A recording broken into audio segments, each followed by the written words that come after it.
नमस्कार प्रेक्षको, मी डॉक्टर विनया पितांबर पाटील तुमचं आरोग्य संपदामध्ये मनपूर्वक स्वागत करते। प्रेक्षको, हा कार्यक्रम तुमचा आहे आणि त्यामुळेच तुमचा सहभाग आमच्यासाठी फार महत्त्वाचा आहे। फोन करून आपण या कार्यक्रमात जरूर सहभाग घेऊ शकतात। प्रेक्षको, असा पहिला आजार आहे की ज्या आजारासाठी जगभर देशभर अगदी प्रत्येक व्यक्तीच्या मनात हा विचार येतो की हा आजार जाणार कसा आणि त्यासाठी काय काळजी घेतली पाहिजे हे आपण प्रत्येक जण घेतो। पण ही काळजी घेतल्यानंतरही काहींना हा आजार होतो, त्यातून ते अगदी सुरक्षितरित्या बाहेर पडतात, पण काहींना मात्र यामध्ये आपला प्राण गमवावा लागतो। थोडक्यातच या आजाराची अगदी व्यापकता बघितली तर असं वाटतं की हा आजार जाणार कधी, हा आजार झाल्यानंतर पुन्हा हा होऊ शकतो का, यासारखे अनेक प्रश्न आपल्या मनात डोकावतात। मग मुळातच कोरोना झालेल्या व्यक्तीला त्याच्या मनाची मानसिकता ओळखून किंवा त्यानंतर काय काळजी घ्यायची यासाठी आपण अगदी वैयक्तिकरित्या सामाजिकरित्या काय या गोष्टींवर विचार केला पाहिजे यासाठी खास आजचा विषय निवडलेला आहे आणि तो म्हणजे कोरोना नंतरची काळजी। प्रेक्षको, या विषयावर तुमचे प्रश्न नक्कीच येणारच आहेत आणि त्यासाठी तुम्हाला आमचे फोन नंबर लागतील। ते असे आहेत 022 हा मुंबईचा कोड क्रमांक आहे आणि लँडलाईन नंबर आहे 24900232 24900232। इथे संपर्क साधून आपण आपले प्रश्न विचारा। प्रश्न विचारताना कृपया एक गोष्ट लक्षात ठेवा की आपण ज्या वेळेला फोन करणार त्यावेळेला आपल्या टीव्हीचा आवाज पूर्णपणे बंद करा, जेणेकरून आपला प्रश्न हा आमच्यापर्यंत व्यवस्थित ऐकू येतो। तर चला तर मग प्रेक्षको, कार्यक्रमाला सुरुवात करूया, पण तत्पूर्वी आपण डॉक्टरांची माहिती जाणून घेऊया की आपल्याकडे आज आलेले आहेत डॉक्टर सारिका पाटील। नमस्कार डॉक्टर, आरोग्य संपदामध्ये आपलं स्वागत आहे। डॉक्टरांची माहिती अशी आहे, डॉक्टर सारिका पाटील या ज्येष्ठ सहाय्यक वैद्यकीय अधिकारी आहेत नायर रुग्णालय येथे, तसेच खास म्हणजे कोविड-19 साठी नायर हॉस्पिटल येथे डॉक्टर नोडल ऑफिसर म्हणून कार्यरत आहेत। गेल्या 13 वर्षापासून डॉक्टर वैद्यकीय अधिकारी म्हणून आपली सेवा पुरवित आहेत आणि विशेष म्हणजे या आजारासाठी त्या नायर हॉस्पिटलमध्ये पूर्ण व्यवस्थापन बघत आहेत, नोडल ऑफिसर म्हणून काम करतच आहेत, त्यामुळे त्यांच्याकडून आपल्याला योग्य मार्गदर्शन मिळणार आहेच। आपले प्रश्न जरूर येऊ द्या, त्यांची उत्तरं योग्य प्रकारे दिली जातील। चला तर मग कार्यक्रमाला सुरुवात करूया। मॅडम, पुन्हा एकदा तुमचं स्वागत। डॉक्टर, आपण जेव्हा विचार करतोय की कोरोना नंतरची काळजी काय घ्यायची, पण तत्पूर्वी आपल्या प्रेक्षकांसाठी आपण काय सांगणार आहात की कोरोना हा आजार काय आहे अगदी थोडक्यात, कारण प्रत्येकाला माहिती तरी सुद्धा। आता कोरोना संबंधीची माहिती ही प्रत्येकाला गुगल, व्हॉट्सॲप या सगळ्यांद्वारे झालेलीच आहे। कोरोना हा आजार SARS-CoV-2 म्हणजे severe acute respiratory syndrome Covid virus 2 मुळे होणारा एक मल्टिपल ऑर्गन इन्व्हॉल्वमेंट असणारा आजार आहे। पण प्रामुख्यतः या आजारामुळे आपल्याला अपर रेस्पिरेटरी ट्रॅक किंवा लोअर रेस्पिरेटरी ट्रॅकचे इन्फेक्शन हे जास्त स्वरूपात दिसून येतं।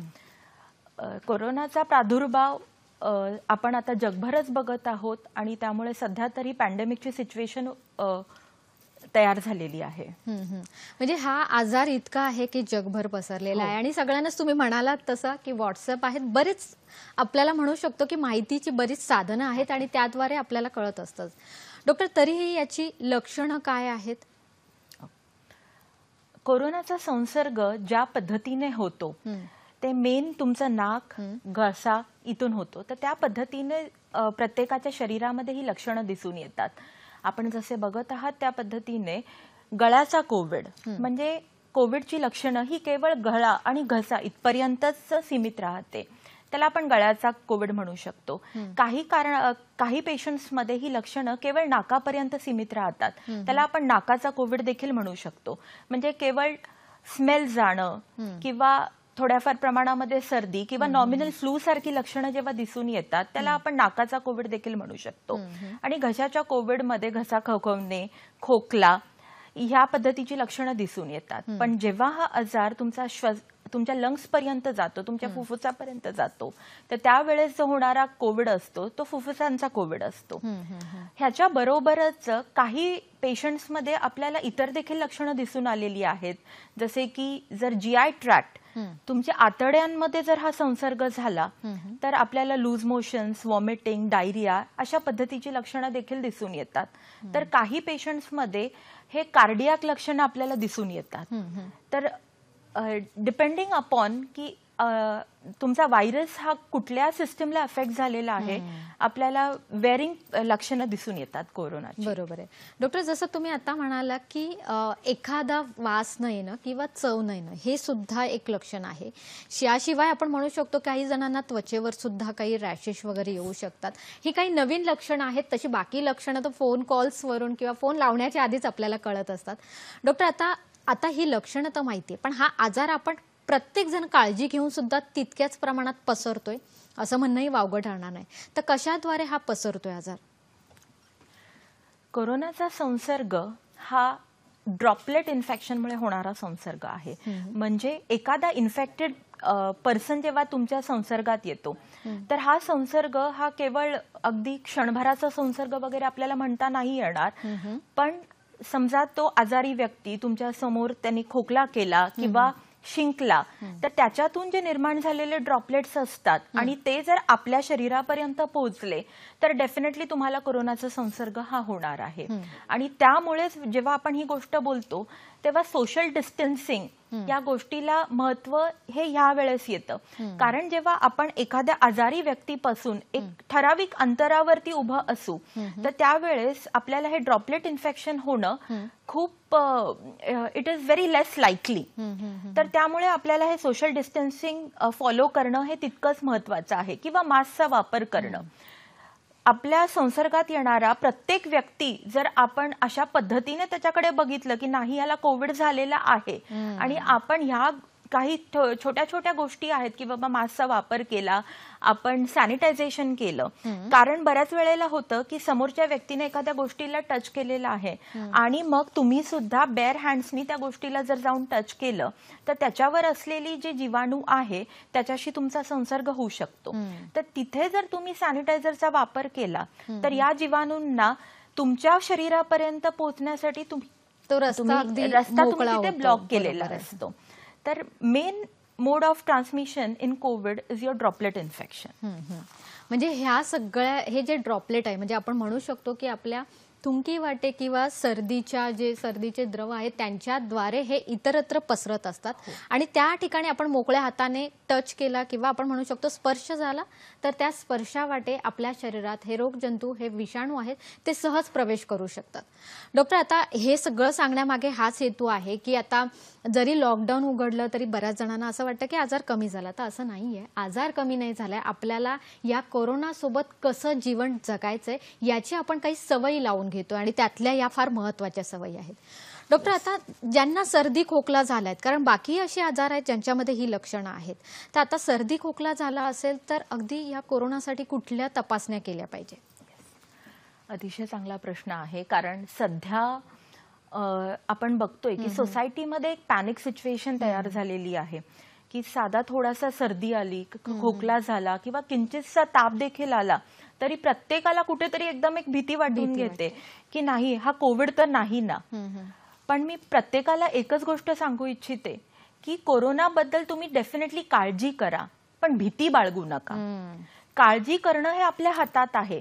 पण जरी इतकी काळजी घेऊन देखील आपल्याला जर कोविडचं इन्फेक्शन झालं तरी घाबरण्याचं कारण नाही.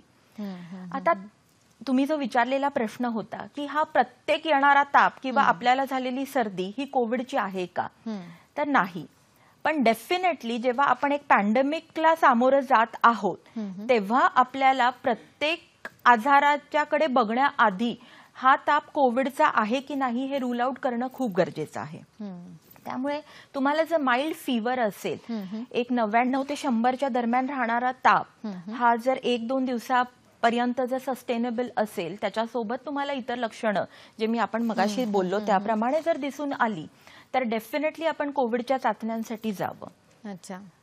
आता कोविडच्या चाचण्यांबद्दल जर बोलायचं आहे तर सध्या परिस्थितीमध्ये गोल्ड स्टँडर्ड जे बोललं जातं दॅट इज RT-PCR.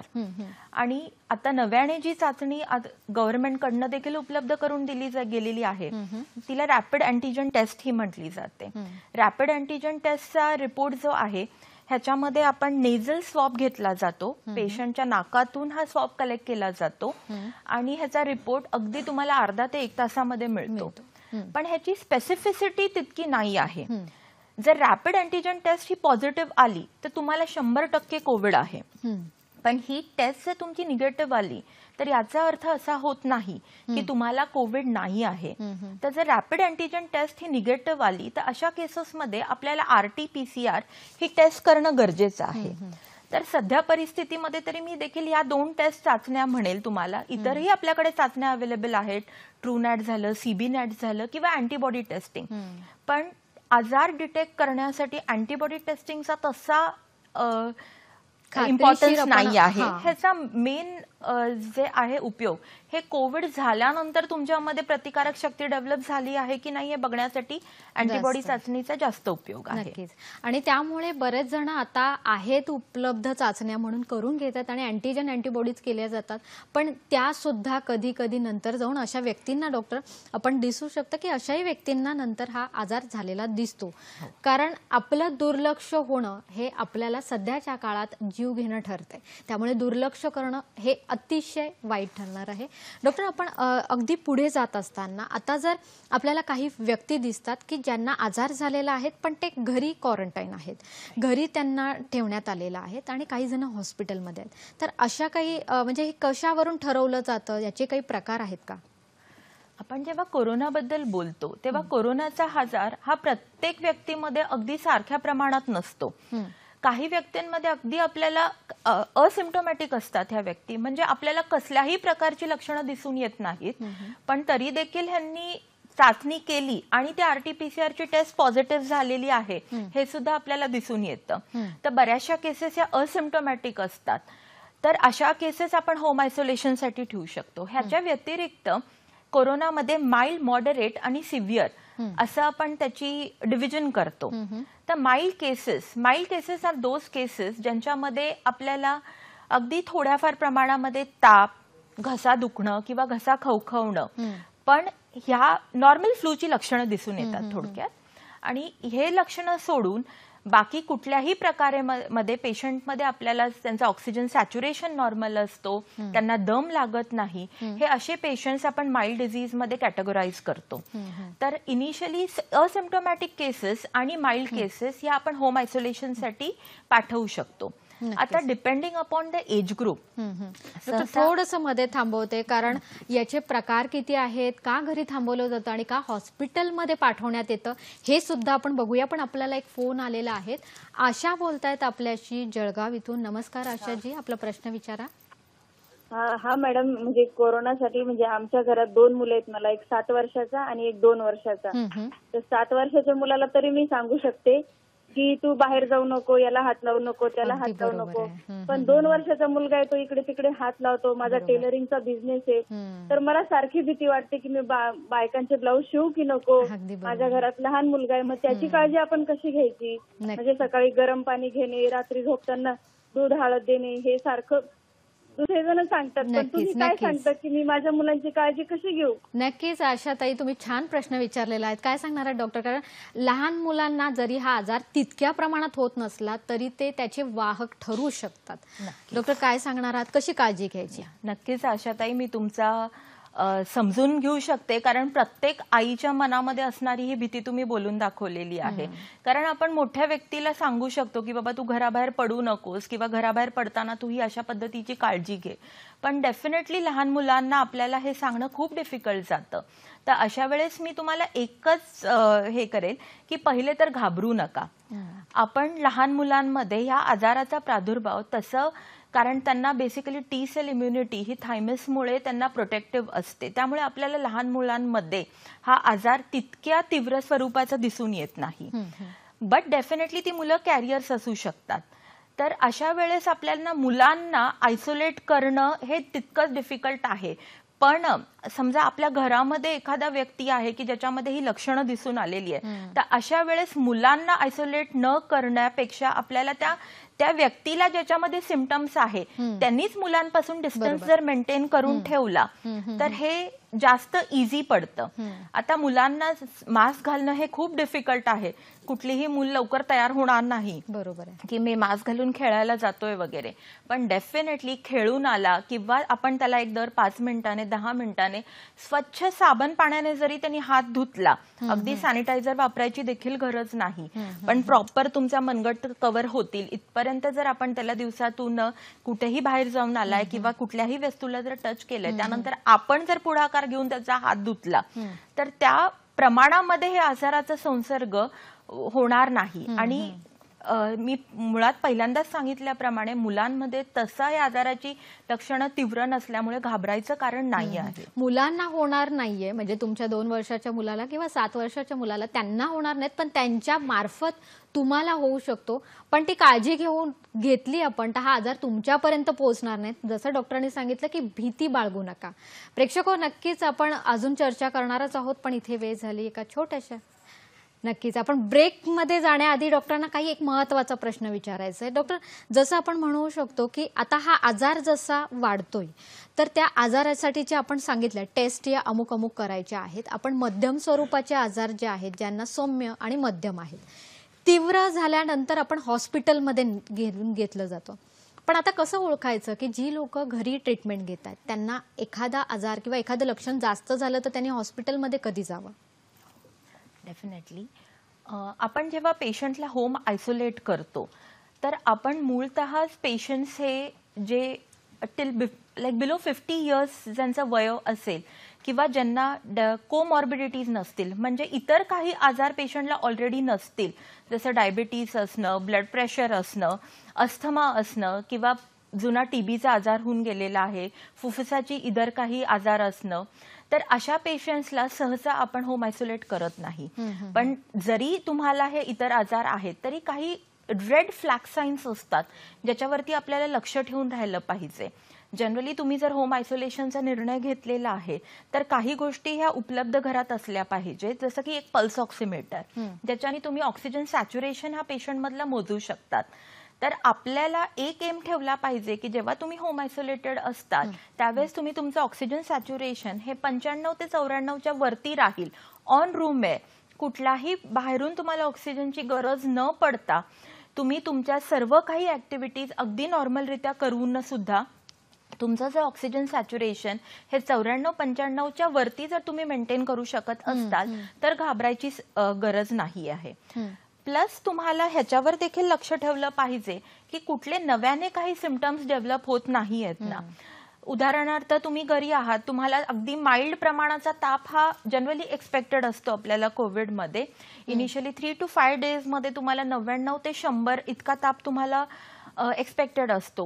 पण जर तुम्हाला हा ताप 100, 101 इतका हाय राहायला लागला, ह्याच्यावरती जर तुमची श्वासोश्वासाची जी क्रिया आहे, रेस्पिरेटरी रेट अबाउट 30 जर जायला लागलं किंवा नव्याने तुम्हाला खोकला डेव्हलप होतोय, हे लक्षणं जर तुमच्यामध्ये दिसून आले किंवा अगदीच सहज असं म्हणायचं गेलं तर एक 6 मिनिट वॉक टेस्ट जी आपण म्हणतो की आपण ऑक्सिजन सॅच्युरेशन आपलं आधी बघायचं आणि त्यानंतर एक 6 मिनिटसाठी तुम्ही एक वॉक घ्यायचा घरच्या घरामध्ये आणि again recheck your saturation. If there is a significant drop, जर खूप मोठ्या प्रमाणामध्ये हा जर ड्रॉप दिसून आला ऑक्सिजन सॅच्युरेशन मध्ये तर definitely this is an alarming sign की तुम्ही हॉस्पिटलला गेलं पाहिजे. नक्कीच. आणि म्हणजे तुम्ही चालणं असेल, तुमच्या घरातल्या घरात 6 मिनिट चालल्यानंतरचा ऑक्सिजनचं जी व्हॅल्यू आहे ती तुम्ही लिहून ठेवू शकतात. असं एकदा जरी आढळलं तरी तुमच्या डॉक्टरांना त्वरित कळवा आणि हॉस्पिटलमध्ये दाखल व्हा. प्रेक्षक, आपण पुढचा फोन घेऊया. प्रदीप बोलतायत आपल्याशी भुसावळ इथून.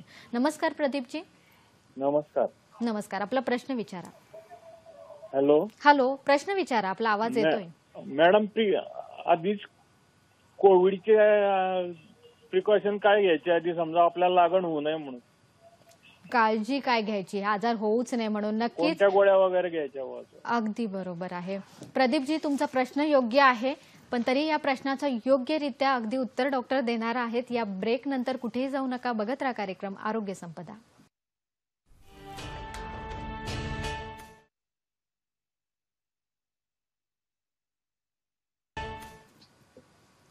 ब्रेक नंतर तुमचं पुन्हा एकदा स्वागत. कोरोना नंतरची काळजी काय घ्यायची यावर मार्गदर्शन करतायत डॉक्टर सारिका पाटील. प्रेक्षको, नक्कीच आपल्याला पुढच्या विषयाकडे वळायचंच आहे, पण तत्पूर्वी प्रदीप यांचा फोन आला होता. डॉक्टर, काय सांगणार आहात त्यांचं? कोरोनाबद्दल घ्यायची काळजी. आपण प्रत्येकजण मोबाईलमध्ये शॉर्ट मेसेज सर्व्हिस किंवा SMS हे नेहमी आपण बोललं जातो. तर हा SMS जो आहे ना, तेवढा देखील तुम्ही जर लक्षात ठेवला, S स्टँड्स फॉर सॅनिटायझेशन. हाताला वारंवार सॅनिटाईज करा. आता मार्केटमध्ये बरीचशी हर्बल सॅनिटायझर्स वगैरे उपलब्ध आहेत, परंतु आय विल इन्सिस्ट की आपण अल्कोहोलचं प्रमाण किती आहे सॅनिटायझरमध्ये ह्याची व्यवस्थितरित्या काळजी घेऊन आपण त्या सॅनिटायझरचा वापर करावा.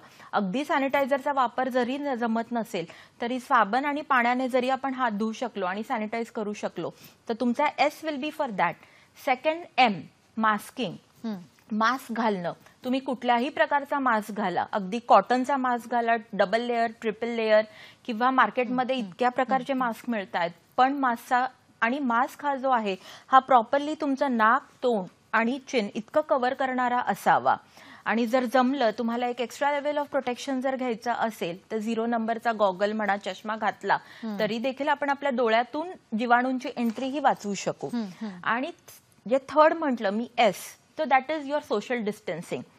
प्रत्येक व्यक्ती माझ्या समोर आलेला ह्याला कोविड झालेला आहे असं समजून जर तुम्ही तुमची वागणूक ठेवली की बाबा मी 2 फुटाच्या अंतरावर आहे, 2 मीटर्स अँड 6 फीटचं डिस्टन्स मेंटेन करून जर तुम्ही वावरलात तर तुम्ही ऑटोमॅटिकली स्वतःला वॅक्सिनेटेड समजू शकतात. आणि याबरोबर जे तुम्ही बोललात की मी काय गोळ्या घेतल्या पाहिजेत की जेणेकरून मला कोरोना होणार नाही. आता ह्याच्या बाबतीत जर बोलायचं म्हटलं तर आपण आपली इम्युनिटी ही चांगली ठेवणं, तर ह्याच्यासाठी तुम्ही व्हिटॅमिन सीच्या टॅबलेट झाल्या, मल्टीव्हिटॅमिन, झिंक, व्हिटॅमिन डी. आता सध्याच्या काळामध्ये आपण व्हिटॅमिन A, C आणि D ह्याचा प्रोफायलॅक्सिस हे आपण प्रत्येक पेशंटला देतो, जेणेकरून तुमची इम्युनिटी किंवा फ्लूमध्ये आपण पाहिलेलं आहे की व्हिटॅमिन सीचा रोल आहे. तर ह्या टॅबलेट्स घेऊन आणि एक हेल्दी निरोगी लाईफस्टाईल किंवा जीवनशैली, थोड्याफार प्रमाणामध्ये योगासनं करणं, एक्सरसाइज करणं आणि योग्य प्रकारचं जेवण, एक फुल बॅलन्स डाएट जर घेतलं तर हे कुठल्याही गोळ्यांपेक्षा चांगल्यारीत्या काम करणार आहे. नक्कीच. आणि याशिवाय आपण व्हिटॅमिन सी पेक्षा आपले फळं खाऊ शकतो. लिंबू आहे, आवळा आहे, आवळ्यामध्ये सगळ्यात जास्त व्हिटॅमिन सी जास्त आहे डॉक्टर. आणि याशिवाय जेव्हा अगदी कोणी व्हिटॅमिन डीच्या सुद्धा गोळ्या घेत असतील तर त्या प्रमाणातच घेणं अपेक्षित आहे. त्या जरी जास्त झाल्या तरी सुद्धा त्या हानिकारक ठरू शकतात. तर हे थोडंसं डॉक्टरांना विचारून घेऊन एकदा तुम्ही करावं, हे आमचं मार्गदर्शन ठरेल. नक्की. डॉक्टर, अगदी पुढे जात असताना आता ज्या व्यक्तींना कोरोना झालेला आहे, त्यांची टेस्ट निगेटिव्ह आलेले आहेत, आता अशा व्यक्तींनी काय काळजी घ्यावी याच्याकडे आपल्याला जायचं आहे की अशा व्यक्तींसाठी काय औषधोपचार आहेत आणि कसं त्यांचं जीवनशैली असावी. डेफिनेटली. म्हणजे ज्यांना कोविड होऊन गेलेला आहे आणि इनिशियली पॉझिटिव्ह असलेली रुग्ण जेव्हा निगेटिव्ह होतात तर आम्ही आता इतके 8-8.5 हजार रुग्ण आम्ही नायर रुग्णालयामध्ये मी बघितलेले आहेत. तर कोविड झाल्यानंतर आपण जेव्हा पेशंटला घरी डिस्चार्ज करतो तर हा आजार हा तिथपर्यंतच राहत नाही.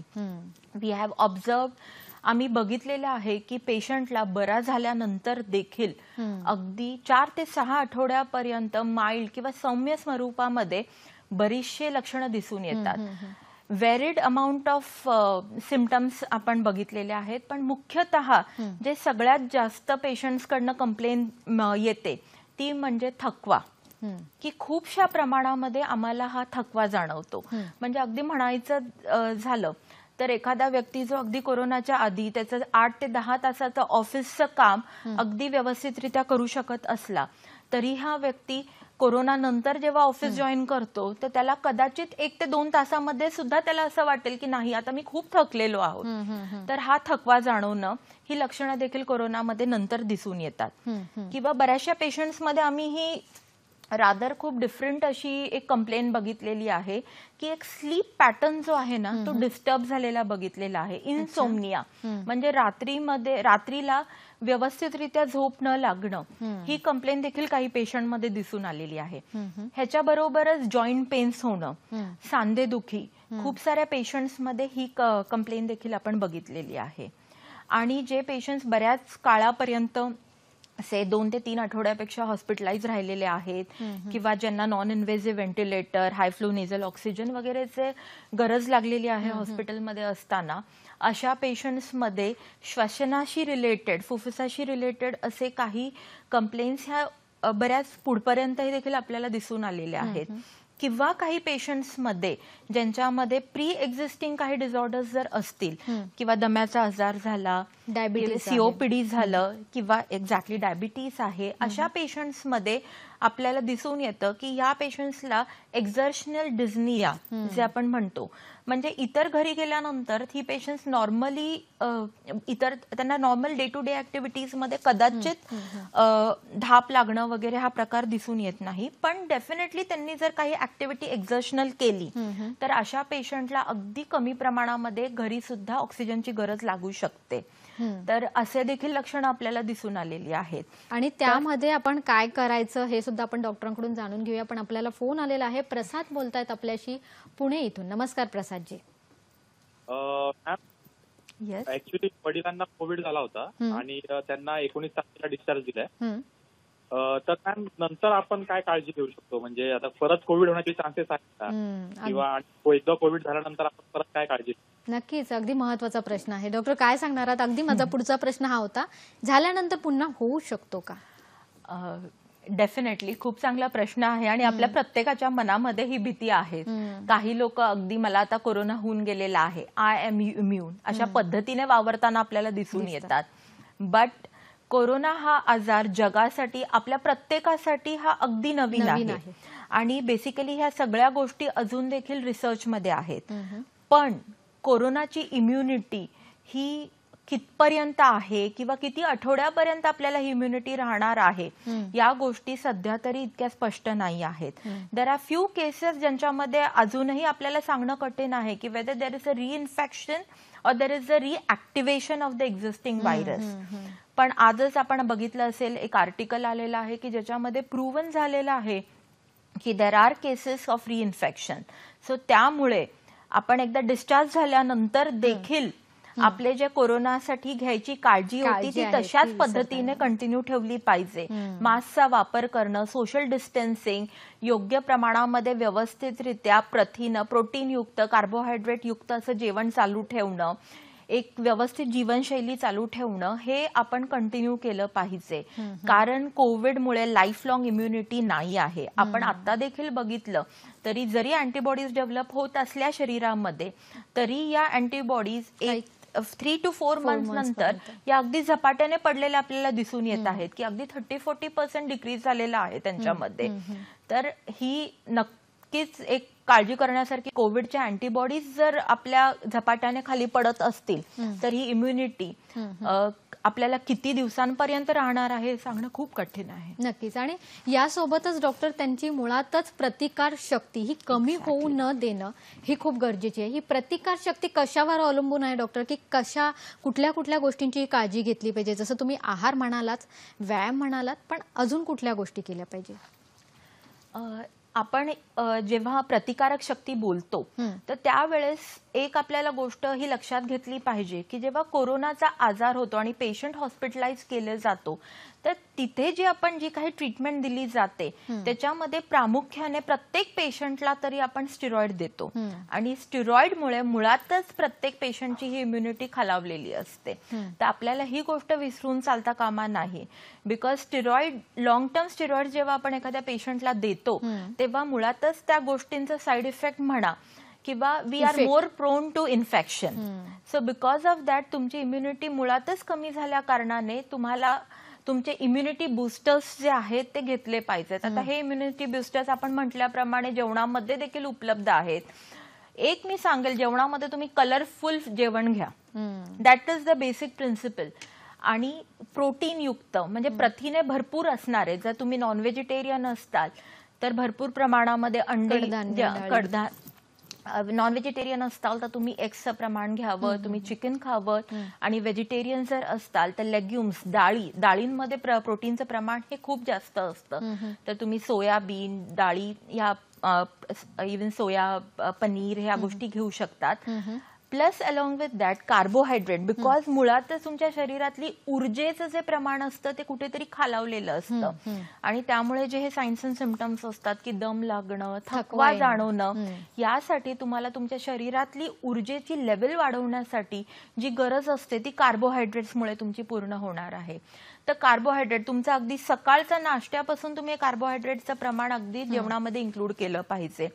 एक प्रॉपर तुम्ही प्लेटभर पोहे खाल्लेत किंवा ओट्स घेतले तरी देखील तुम्हाला लागणारं प्रमाण. आणि एक सेकंडली जे मी तुम्हाला सांगू इच्छिते की बऱ्याच वेळेला आम्हाला कोविडमध्ये असं दिसून येतं की नंतर ऍसिडिटी होणं किंवा अगदीच तुम्ही भरपेट जेवण घेऊ शकणार नाही. तर अशा केसेसमध्ये तुम्ही थोड्या थोड्या प्रमाणामध्ये थोडं थोडं जेवण घेणं हे जास्त उपयुक्त ठरेल तुम्हाला. So you should divide your meals की एक 2 भरपेट जेवण जेवणापेक्षा एक 4 to 5 मील्स मध्ये तुम्ही जर डिवाइड केलं की सकाळचा नाश्ता घेतला, त्याच्यानंतर तुम्ही 11-12च्या दरम्यान काही घेतलं, परत एक 1:30-2च्या दरम्यान तुम्ही जेवण घेतलं, इव्हनिंग स्नॅक्स घेतले आणि मग संध्याकाळचं जेवण घेतलं आणि तुम्ही अशा पद्धतीने तुमची शरीराची जी रिक्वायरमेंट आहे, न्यूट्रिशनल रिक्वायरमेंट आहे, ती जर अशा पद्धतीने पूर्ण करू शकलात तर ते जास्त तुम्हाला फायद्याचं ठरणार आहे. डॉक्टर, आपण पुढे चर्चा करणारच आहोत, पण आपल्याला एक फोन आलेला आहे. शीतल बोलतायत आपल्याशी पुणे इथून. नमस्कार शीतलजी. हो, हॅलो डॉक्टर. नमस्ते. मी विचारत होता, माझी 12 वर्षाची मुलगी आहे. तिला 2-4 दिवसापासून श्वास घ्यायला तोंडाने श्वास घेतली. तर डॉक्टरकडे नेलं, त्यांनी 2-3 गोळ्या दिल्या, म्हणले तिला त्रास झाला तर कोरोना करू नये. आम्ही काही घाबरतो.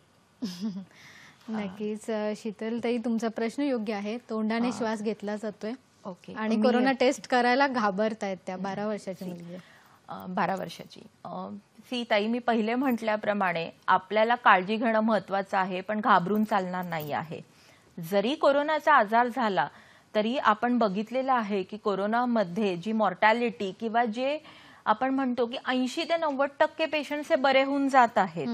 आणि मी तुम्हाला सांगितल्याप्रमाणे जर मुलगी 12 वर्षाची आहे तर आपल्याला टेस्ट करून घेणं हे योग्यच राहणार आहे. जर आपल्याला दिसून येत आहे की ही लक्षणं आपली कोरोना सदृश्य आहे तर नक्कीच जवळच्या डॉक्टर्सला तुम्ही कॉन्टॅक्ट करा, कोरोनाची चाचणी करून घ्या. ह्याच्यामध्ये घाबरण्यासारखं काही नाही आहे. कदाचित हे सिम्पटम्स अगदीच नॉर्मल फ्लू सारखे सिम्पटम्स होतील आणि सबसाइड येऊन जातील. त्यामुळे चाचणी करून घ्या ताई. आणि नॉर्मल फ्लू प्रमाणे ही ट्रीटमेंट राहील, त्याच्यामध्ये घाबरण्यासारखं काहीच नाही आहे. आणि लवकरच मुलगी पॉझिटिव्ह असेल तर निगेटिव्ह होऊन घरी सुद्धा असेल तुमच्या बरोबर, त्यामुळे काही घाबरण्याचं कारण नाही आहे. आणि त्यासाठी औषधं दिली जातात. ती औषधांचा कोर्स किंवा सांगितल्यानुसार ती औषधं पूर्णपणे घेणं गरजेचं आहे. जरी रिपोर्ट आपण म्हणू शकतो की निगेटिव्ह आला तरी तो औषधांचा कोर्स पूर्ण करणं गरजेचं आहे. डॉक्टर, पुढे जात असताना आपल्याला असं दिसतं की काही काही जणांना हार्टचे प्रॉब्लेम आहेत किंवा एक आपण म्हणू शकतो बरे झाल्यानंतर हार्ट अटॅक किंवा ब्रेन हिमोरेज सारख्या गोष्टी दिसून येतात. तर त्या कशामुळे दिसतात? आता आपण हे जेव्हा बोलतो तेव्हा आपल्याला बेसिक इटिओलॉजी किंवा एकाही कुठल्याही आजाराची जी एक इटिओलॉजी असते की का आपल्या शरीरामध्ये हा आजार होतो हे जाणून घेणं गरजेचं आहे. आता कोरोनाचा जो जीवाणू आहे, it is like a ball with spikes all over. आणि समवेअर हा आपल्याला शरीरामध्ये असणारे ACE2 रिसेप्टर्स जिथे असतात, आपल्या शरीरामध्ये ज्या ज्या सिस्टीममध्ये हे ACE2 रिसेप्टर्स दिसून येतात तिथे जाऊन हा बाइंड होतो. तर हे जे रिसेप्टर्स आहे हे मूळतः आपल्याला आपल्या रेस्पिरेटरी सिस्टम मध्ये, कार्डिओव्हॅस्क्युलर सिस्टम मध्ये देखील दिसून येतात किंवा आपल्या आतड्यांमध्ये दिसून येतात. आणि प्रामुख्याने जे सिव्हिअर आजाराचे जे पेशंट्स असतात किंवा मॉडरेटली सिव्हिअर आपण जे म्हणू शकतो, ज्यांना ऑलमोस्ट 2 ते 3 आठवडे हॉस्पिटलायझेशनची गरज राहिलेली आहे, किंवा आपण जेव्हा कोरोनाबद्दल बोलतो तेव्हा आपण बऱ्याच ठिकाणी पाहिलं असेल, वाचलं असेल की आपण सायटोकाईन स्टॉर्म बद्दल बोलतो. तर ज्या पेशंट्समध्ये ज्यांना या सायटोकाईन स्टॉर्मला किंवा आपण अगदी साध्या भाषेत म्हणायचं झालं तर फुफ्फुसामध्ये येणारं वादळ म्हणू शकतात किंवा तुमच्या कार्डियाक सिस्टीममध्ये येणारं वादळ म्हणू शकतात. तर ज्या पेशंट्सला या वादळाला सामोरं जावं लागलं असेल, या पेशंट्समध्ये ही कोरोना नंतरची लक्षणं काही जास्त प्रमाणामध्ये दिसून येतात. कोरोनाच्या आजारामध्ये आपण असं एक रिसर्च त्याच्या मागचा असा देखील आहे की कोरोनामुळे शरीरामधील ब्लड सिस्टीम मध्ये हे छोटे छोटे रक्ताच्या गुठळ्या होत आहेत आणि बिकॉज ऑफ दॅट तुम्हाला थ्रोम्बोएम्बोलिझम फिनॉमिना जो आपण म्हणतो त्याला सामोरं जावं लागतंय. आणि जे जसं तुम्ही म्हटलात की कार्डियाक कॉम्प्लिकेशन्स हे वाढलेले दिसून येत आहेत. सेकंडली इव्हन स्ट्रोक किंवा अर्धांगवायू होणं. कारण कोरोनामध्ये आपल्याला बऱ्याच म्हणजे कोरोना सबसाईड झाल्यानंतर देखील हे थ्रोम्बोएम्बॉलिक एपिसोड दिसून येतात आणि केवळ त्याच कारणामुळे आपल्याला ब्लड थिनर्स जे हिपॅरिन झालं अशा पद्धतीचे जे औषधं आहेत हे कोरोना नंतर सुद्धा एक 15 to 20 डेज किंवा एक महिनाभर देखील डॉक्टर्स कंटिन्यू करायला सांगतात. प्रामुख्याने कारण तुमच्या ब्लडमध्ये हे ब्लड थिन राहावं आणि रक्ताच्या गुठळ्या होऊ नये, ज्याच्या कारणाने तुम्हाला कार्डियाक कॉम्प्लिकेशन किंवा स्ट्रोक अशा आजारांना सामोरं जावं लागू शकतं. So that is one of the main reasons की आपल्याला हे थ्रोम्बोएम्बॉलिक एपिसोड्समुळे हे कॉम्प्लिकेशन्स दिसून येतात. नक्कीच. आणि त्यासोबतच तुमची जर गोळ्या औषधं चालू असतील, अगदी डायबिटीज असेल, बीपीची आहेत, ती सुद्धा वेळेवर घेणं, ते नियंत्रणात असणं ते सुद्धा तितकंच गरजेचं ठरणार आहे. डॉक्टर, आपण अजून एक फोन घेऊया. आशिष कांबळे बोलतायत आपल्याशी पुणे इथून. नमस्कार आशिषजी. हा, नमस्कार. नमस्ते. बोला, आपला प्रश्न विचारा. हा मॅडम, माझे 2 प्रश्न आहेत. पहिला असं की कोरोनाचा जो कवच आहे ना तो फॅटी ऍसिड्सनी बनलेला असतो. हा, तर तो अल्कोहोल डिझॉल्व्ह करतं, अल्कोहोल त्याला डिझॉल्व्ह करतं. तर ते इनिशियल स्टेजेसमध्ये जेव्हा व्हायरस तुमच्या घशामध्ये असतो तर तुम्ही अल्कोहोल कन्झ्युम केलं तर ते फायदेकारक राहील का? अरे बापरे. हो. आणि माझा दुसरा प्रश्न असा आहे की हे व्हेजिटेबल्स आणि भाज्या हे डिसइन्फेक्ट करायला काय यूज करावं? व्हेजिटेबल आणि भाज्या क्लीन करण्यासाठी हो, नक्कीच कारण योग्य प्रश्न आहेत तुमचे, पण पहिल्या प्रश्नाचं आम्ही समर्थन नाही करू शकत कारण ते तितकंच योग्य नाहीये. त्यासाठी वेगळे पर्याय आपल्याकडे आहेत. डॉक्टर, काय सांगणार आहात? डेफिनेटली अल्कोहोल इंटेक पेक्षा तुम्ही जर स्वतःच्या इम्युनिटीवरती जास्त लक्ष दिलं आणि मी पहिल्यांदाच सांगितल्याप्रमाणे जर आपण कोरोनासाठी लागणारे जे आपले प्रिव्हेंटिव्ह मेजर्स आहेत ते जर फॉलो केलं तर अल्कोहोल इंटेक पेक्षा ते नक्कीच जास्त फायद्याचं ठरेल. आता राहिला दुसरा प्रश्न. आपण सगळेजण घाबरलेल्या परिस्थिती असल्यामुळे घरात कुठलीही देखील वस्तू आणली तर त्या वस्तूला मी कधी टच करावं किंवा त्या वस्तूला किती वेळ हे लांब ठेवावं किंवा कशाने क्लीन करावं, डिसइन्फेक्ट करावं. आता सध्या मार्केटमध्ये बऱ्याचशा गोष्टी उपलब्ध आहेत. डिसइन्फेक्शनचे स्प्रेज आहेत, there are various chemicals that are available. पण या सगळ्या गोष्टींचं समर्थन करण्यापेक्षा मी एक साधी गोष्ट सांगेल की या भाज्या तुम्ही साध्या पाण्याखाली एक रनिंग वॉटर खाली जरी धुवून घेतल्या तरीही it should be sufficient enough. आणि एक थोड्या काळासाठी आपण जर त्याला लांब ठेवलं आणि आफ्टर 3 or 4 hours नंतर तुम्ही त्याला टच केलं आणि मेन म्हणजे हे सगळं केल्यानंतर त्या भाज्या टच केल्यानंतर तुम्ही स्वतःचा हात जर सॅनिटाईज केला बिफोर टचिंग युअर सेल्फ, कारण आपल्या शरीरामध्ये प्रादुर्भाव तेव्हाच होऊ शकतो जेव्हा आपल्या हातावर असलेली जीवाणू हे आपल्या शरीरामध्ये एंट्री घेऊ शकतील. पण जर आपण आपले हातच जर सॅनिटाईज केलेले असतील तर या जीवाणूंना शरीरामध्ये मिळणारी ही एंट्रीज बंद झालेली असेल तर भाज्या किंवा इतर ज्याही गोष्टी आहेत त्या तुम्ही डेफिनेटली सॅनिटाईज करू शकतात, नाही असं नाही. पण सर्वात महत्वाचं आहे की तुम्ही तुमचे हात स्वच्छ ठेवणे, because that is the mode of the entry in your body. नक्कीच. आणि यासोबतच तुम्ही असं करू शकतात की कोमट पाण्यामध्ये मीठ टाकून अगदी त्या भाज्या थोडा वेळ धुवून बाजूला ठेवू शकतात आणि त्याचा तुम्ही वापर करू शकतात.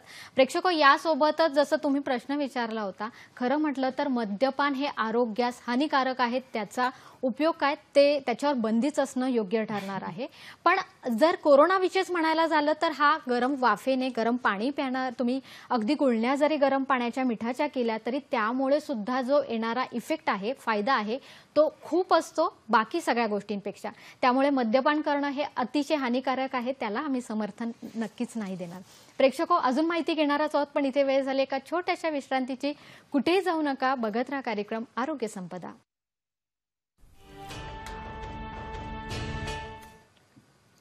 ब्रेक नंतर तुमचं पुन्हा एकदा स्वागत. कोरोना नंतरची काळजी यासाठी मार्गदर्शन करतायत डॉक्टर सारिका पाटील. प्रेक्षको, आता जसं आपल्याला डॉक्टरांनी सांगितलं की अनेक प्रकारची काळजी घेणं गरजेचे आहे आणि या काळजींची सवय लावून घेणं गरजेचं आहे आणि त्याच्यासोबत आपल्याला आपलं आयुष्य छान पद्धतीने जगायचं आहे. डॉक्टर, आता पुढे जात असताना की आता जसं कोरोना झाल्यानंतर सुद्धा आपल्याला दिसतं काही काही जणांना ब्रेथलेसनेस, श्वास घ्यायला त्रास होतो, तो काय, त्याच्यामागे कारण काय आहे? पुन्हा ऍडमिट व्हावं लागतं? पुन्हा ऍडमिट व्हावं असे केसेस आम्हाला दिसून येतात की बाबा कोविड निगेटिव्ह देखील झाल्यानंतर त्यांना हॉस्पिटलायझेशनची गरज पडते. हे पण ह्या केसेसमध्ये मॅक्झिमम वेळेला आपल्याला असं आहे की ज्यांच्यामध्ये प्री एक्झिस्टिंग फुफ्फुसाचे जे आजार असतात किंवा असे पेशंट्स जास्त प्रोन असतात फॉर रिॲडमिशन. आणि जसं मी पहिले म्हटल्याप्रमाणे बऱ्याचशा पेशंट्सला देखील घरी गेल्यानंतर देखील ऑक्सिजनची गरज ही लागू शकते. आपण अगदी नॉमिनल प्रमाणामध्ये ऑक्सिजनेटर 1 किंवा 2 लिटरची गरज लागू शकते. तर ह्या गोष्टींसाठी आपल्याला घरी आल्यानंतर किंवा पेशंट जेव्हा हॉस्पिटलमधून डिस्चार्ज होतो तेव्हा सगळ्यात महत्वाचं जे ठरतं ते आहे तुमची रेस्पिरेटरी फिजिओथेरपी आणि ऑक्युपेशनल थेरपी. आता सध्याच्या ह्याच्यामध्ये फिजिओथेरपिस्ट घरी येऊन तुम्हाला एक्सरसाइजेस शिकवणं जरी शक्य नसेल तरी आपण बऱ्याचशा व्हर्च्युअल प्रोग्राम्स आहेत ज्याच्यामध्ये तुम्ही तुमच्या पेशंटचं नाव टाकू शकतात किंवा आपल्याला बरेचसे युट्यूब व्हिडिओज आहेत किंवा बऱ्याचशा हॉस्पिटलमध्ये at the time of discharge doctor काही ठराविक प्रकारच्या एक्सरसाइजेस हे तुम्हाला सांगितल्या जातात की जेणेकरून तुमच्या लंग्सची कॅपॅसिटी असते ती वाढविणं किंवा त्याबरोबर कोविडमध्ये जे तुमचे डायफ्राम असतात किंवा इतर जे रेस्पिरेटरी मसल्स असतात ह्यांचं वेस्टिंग होतं किंवा त्या मसल्समध्ये जो आलेला थकवा असतो हा थकवा कशा पद्धतीने दूर करावा किंवा त्यांचं स्ट्रेंथनिंग कसं करावं. प्रोटीन डाएट तर आहेच पण ह्या मसल्सला रिबिल्ड करण्यासाठी काही एक्सरसाइजेस ज्या कराव्यात ह्याच्यासाठी उपयुक्त असणारी फिजिओथेरपी तुम्ही प्राणायाम म्हणा किंवा इतर योगासने म्हणा हे करणं अतिशय गरजेचं आहे. प्लस ह्याच्याबरोबर ज्या पेशंट्सला लॉंग टर्म ऑक्सिजन दिलं गेलेलं असतं तर बिकॉज ऑफ दॅट किंवा इंट्युबेशन लागतं नॉन इन्व्हेसिव्ह व्हेंटिलेटरवरती ज्या पेशंट्सला ठेवावं लागतं त्या पेशंट्समध्ये आपण ड्राय नोज किंवा ड्राय माउथ ही कंप्लेन बऱ्याच काळापर्यंत बघतो. तर अशा पेशंट्समध्ये वन इम्पॉर्टंट टिप जी कोरोना नंतर घ्यायची काळजीमध्ये मी सांगू इच्छिते that will be proper hydration. एक 3 ते 4 लिटर पाण्याचं प्रमाण जर तुम्हाला दुसरा कुठला आजार नसेल ज्याच्यामध्ये it will be Contra indicated जसे किडनीचा आजार आहे वगैरे असा आजार जर नसेल तर तुमचा प्रॉपर लिक्विड इनटेक तुम्ही वेळच्या वेळी ताक घेऊ शकतात किंवा इवन फॉर दॅट मॅटर तुम्ही जर एक नॉर्मल शुगरलेस च्विंगम देखील चगळू शकलात तरी जो चेहरा आपल्या तोंडामधला जो कोरडेपणा आहे ते जाण्यासाठी खूप उपयुक्त ठरतं. So that is one point जे मी स्ट्रेस करू इच्छिते. शिवाय बऱ्याचशा पेशंट्समध्ये आपण पाहिलेलं आहे की नव्याने काही आजार उद्भवताना आपल्याला दिसून येतात की कोरोना आधी मला डायबिटीस नव्हतं माझी शुगर अगदी नॉर्मल होती पण अचानकपणे कोविड नंतर ही शुगर एकदम राईज होताना दिसून येते. नक्कीच आणि त्यामागचं कारण काय डॉक्टर ते जाणून घेऊया. पण एक फोन आपल्यासाठी आलेला आहे. मंगेश साळुंके बोलतात आपल्याशी सातारा येथून. नमस्कार मंगेशजी. नमस्कार डॉक्टर. नमस्कार. माझा प्रश्न असा होता की समजा एखाद्या व्यक्तीला किंवा लेडीजला कोणता जुना छातीचा आजार असेल जसं की टीबी किंवा पिलिया त्याला काय म्हणतो कावीळ म्हणतो तर अशा माणसांनी काय काळजी घेतली पाहिजे. समजा त्याच्या चेस्टमध्ये ऑलरेडी इन्फेक्शन वगैरे काय थोडंफार विकनेसेस आहे तर त्याने काय काळजी घेतली पाहिजे. बरोबर आहे. धन्यवाद. अगदी आपण यांच्या प्रश्नाला उत्तर दिलेलं होतं तरी डॉक्टर आपण अजून काय सांगू थोडक्यात सांगू इच्छिते की नॉर्मल व्यक्ती जी काळजी घेतो कोरोनामध्ये त्यापेक्षा कितीतरी प्रमाणामध्ये जास्त ही काळजी यांनी घेतली पाहिजे. कारण मुळातच जर तुमचं फुफ्फुस हे कॉम्प्रोमाइज कंडिशनमध्ये असेल आणि जर तुम्हाला कोरोनाचा संसर्ग झाला तर तुमच्यामध्ये कदाचित ती लक्षणं थोड्या जास्त प्रमाणात तीव्र अशी दिसून येऊ शकतात.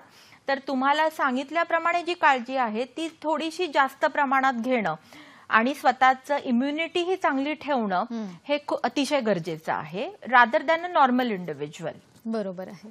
डॉक्टर आता खरं म्हटलं तर कोरोना हा आजार झाल्यानंतर बऱ्याच जणांच्या मनात भीती येते आणि त्या भीतीमुळे सुद्धा काहींचे बीपी वाढतात आणखीन त्यामुळे होणारे त्रास वाढतात.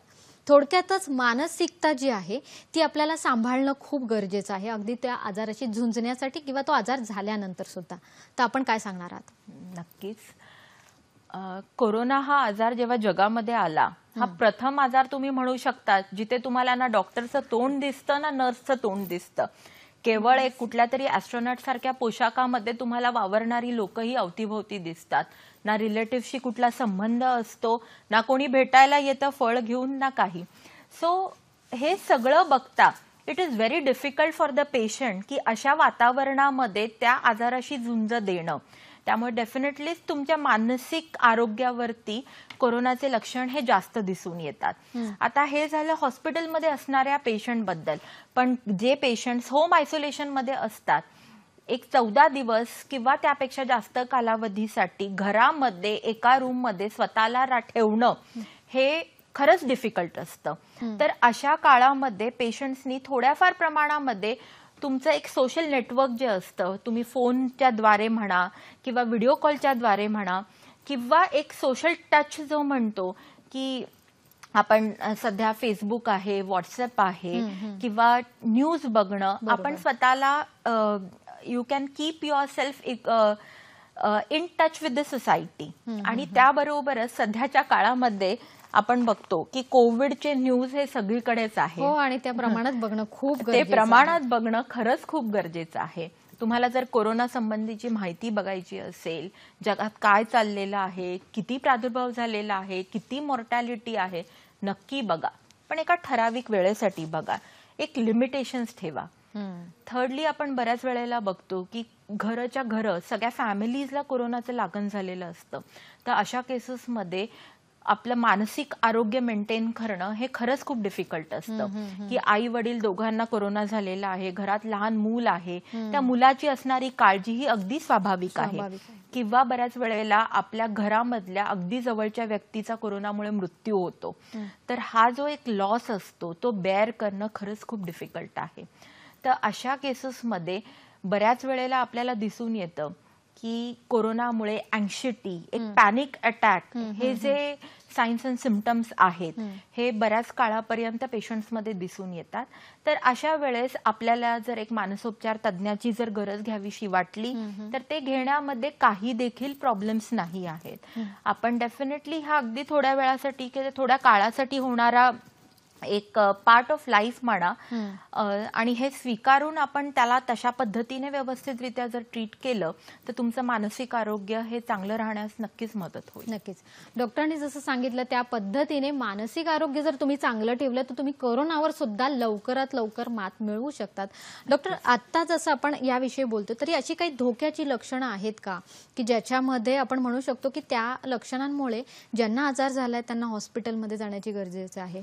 पेन वगैरे काही दुखणं असं काही असू शकतं का होम आयसोलेटेड पेशंट्समध्ये? बेसिकली मी पहिले सांगितल्याप्रमाणे पल्स ऑक्सिमीटरवरती ऑक्सिजन सॅच्युरेशन घेत राहणं, त्याबरोबरच नव्याने एखादा जर सायन्स अँड सिम्पटम्स तुम्हाला दिसून आलाय किंवा अचानकपणे घेरी येणं, तुमचं ब्लड प्रेशर अचानकपणे खूप जास्त प्रमाणामध्ये ड्रॉप होणं किंवा आपले जे नाडीचे ठोके असतात हे सतत 100वरती राहणं किंवा रेस्टिंग टॅकिकार्डिया ज्याला आपण म्हणतो, हे जर आपल्याला सायन्स अँड सिम्पटम्स दिसून आले किंवा अचानक खूप खोकला येणं, रक्ताचं उलटी होणं किंवा थुंकीतून रक्त निघणं, हे अशा पद्धतीचे जर तुम्हाला सायन्स अँड सिम्पटम्स दिसून आले घरी असताना तर definitely it is a alarming sign आणि you should rush to the nearest hospital. जवळच्या ज्या कुठल्या फिजिशियन असतील, मोठं हॉस्पिटल असेल, डेडिकेटेड कोरोना हॉस्पिटल असेल, आपल्याकडे गव्हर्नमेंटमध्ये आता सध्या बरेचसे कोविड केअर सेंटर्स आहेत, तुम्ही लागलीच तिथे जाऊन तुमची कोरोनाची चाचणी करून घेणं आणि जाऊन भरती होणं हे गरजेचं आहे. नक्कीच. डॉक्टर, आता जे घरी रुग्ण आहेत अशा व्यक्तींना जर एकदम श्वास घ्यायला त्रास झाला तर त्यांनी अगदी त्या रुग्णालयात, कुठल्याही जवळच्या रुग्णालयात पोहोचेपर्यंत कशा पद्धतीने जावं जेणेकरून त्यांना त्रास होणार नाही किंवा श्वास घ्यायला त्रास होणार नाही? नक्कीच. अगदी घरात ऑक्सिजन सिलेंडर ठेवून कुणी राहत नाही, पण अशा केसेसला आता बऱ्याचशा बीएमसी आपल्या हेल्पलाईन आहे. तर सगळ्यात पहिले आपल्याला ज्या कुठल्या शहर असेल, तुम्ही ज्या शहरामध्ये असताल त्या शहरामध्ये तुम्हाला हेल्पलाईन्स आहेत. अगदी हेल्पलाईनवरती कॉल करून आपल्याला जवळचं जे कुठलं रुग्णालय आहे तिथे हलवण्याची आपण तयारी दाखवलेली पाहिजे. दुसरी गोष्ट, तोपर्यंत जो तुम्हाला श्वासोच्छवासाचा त्रास होतो तर अशा केसेसमध्ये जर तुम्हाला काही प्रोहिबिटरी स्पाइन स्टे वगैरे आजार नसतील तर तुम्ही प्रोन पोझिशनमध्ये झोपणं किंवा लेफ्ट लॅटरल डेक्युबिटस जे आपण म्हणतो, म्हणजे डाव्या कुशीवरती मॅक्झिमम टाइम जर तुम्ही एक 15-20 मिनिटं राहू शकलात तर अशा ह्याच्यामध्ये तुमचं जे लंग्सला ऑक्सिजनेशनचं जे प्रमाण आहे ते डेफिनेटली वाढेल आणि you will get that time in hand till you reach the hospital. नक्कीच. सो ह्या काही गोष्टी तुम्ही till you go to the hospital follow करू शकता. दीर्घ श्वास घेणं, प्राणायाम जर माहिती असेल तर you can start those respiratory exercises also. म्हणजे डाव्या कुशीवर खास आपण म्हणू शकतो Yes. की डाव्या कुशीवर झोपून तुम्ही त्या हॉस्पिटलमध्ये लवकरात लवकर पोहोचाल. यासोबतच असं सांगेन की आपल्याला बहुतेक माहिती असले पाहिजे की आपल्या जवळची हॉस्पिटल कुठे आहे जिथे आपल्याला लवकरात लवकर उपचार मिळेल. तर याची नक्कीच तुमच्याजवळ माहिती असेल तर ती बाकीच्यांना सुद्धा लाभदायक ठरू शकते. प्रेक्षक अजून एक फोन घेऊया. गौरव बोलतायत आपल्याशी मुंबईतून. नमस्कार गौरवजी.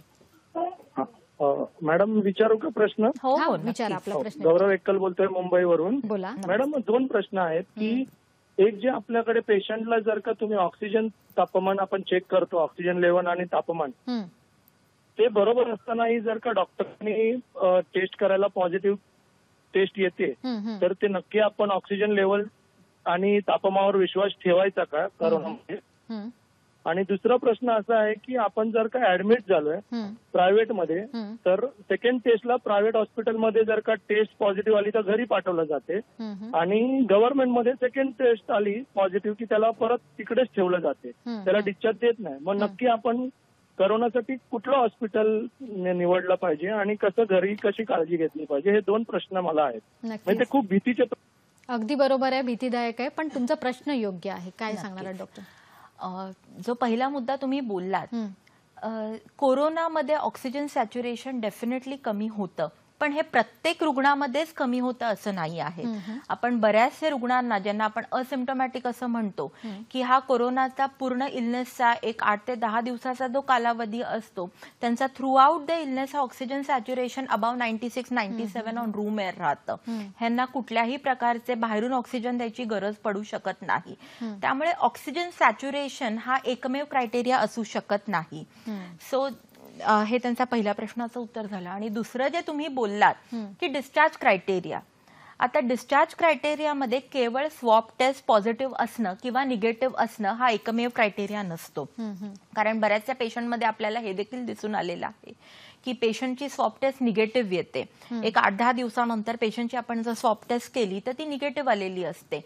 परंतु अशा पेशंट्समध्ये जर आपण त्यांचा एक्सरे चेस्ट केला किंवा एक HRCT केला किंवा त्यांना क्लिनिकली जरी बघितलं तर अशा पेशंट्सला अजून देखील एक 6 लिटर म्हणा 10 लिटर ऑक्सिजनची गरज ही राहते. तर नक्कीच अशा पेशंटला आपल्याला हॉस्पिटलमधून जरी ते स्वॉब निगेटिव्ह झाले असतील तरी डिस्चार्ज करता येत नाही. सो कोरोनाचा जेव्हा तुम्ही इलाज करतात किंवा जेव्हा आपण त्याची एक ट्रीटमेंट बद्दल बोलतो तेव्हा ही ट्रीटमेंट ही एक होलिस्टिक असली पाहिजे. केवळ एका पॅरामीटरला बघून पेशंटला डिस्चार्ज करणं किंवा त्याची ट्रीटमेंट ठरवणं हे योग्य ठरणार नाही. सो पेशंटची क्लिनिकली झालेली इम्प्रूव्हमेंट कितपत आहे, पेशंटची स्वॉब टेस्ट काय आहे आणि जनरली ऑक्सिजनचे रिक्वायरमेंट आपण बघतो आणि एक 24 to 72 hours patient of oxygen, अगदी बाहेरून ऑक्सिजन न देता पेशंटचं ऑक्सिजन सॅच्युरेशनचं 95 अँड अबाव राहत असेल तर जनरली आपण डिस्चार्ज करतो. म्हणजे ज्या व्यक्तींना हा आजार आहे त्यांनी थोडक्यात आपली नोंद करून ठेवण्याची गरज आहे की आपला SpO2 किती आहे, BP किती आहे, टेम्परेचर किती आहे, जेणेकरून आपल्याला कळेल की कुठल्या वेळेला हा कमी होतो. कधी कधी झोपताना सुद्धा हा कमी दिसू शकतो. त्याच्या मागची कारणं हे वेगळे असू शकतात.